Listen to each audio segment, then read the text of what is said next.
L'océan, c'est comme le plus grand fichier, ne pas déranger de la Terre.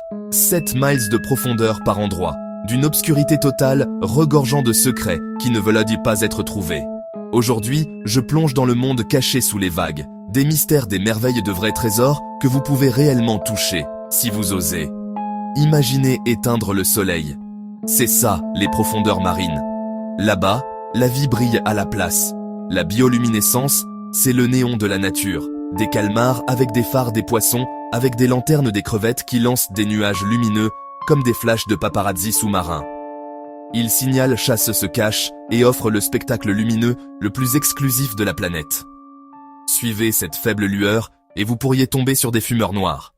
Des cheminées sous-marines crachant de l'eau surchauffée et riche en minéraux. C'est comme la circulation sanguine de la Terre qui se déverse dans les abysses. Des communautés entières vivent de la chimie plutôt que de la lumière du soleil. Des vers tubulaires sans bouche, des bactéries qui mangent des roches au petit déjeuner.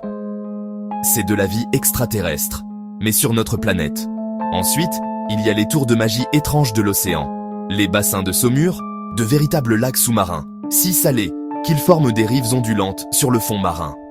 Certains ont même des vagues et des plages, mais si vous plongez dans l'un d'eux, la densité peut vous assommer. Regardez, mais ne sautez pas dedans. Ou les rivières sous-marines, dans des endroits comme les cénotes du Mexique. Des couches de sulfure d'hydrogène qui coulent comme des courants brumeux à travers des grottes submergées. Les secrets signifient aussi des histoires, et le fond marin est une bibliothèque.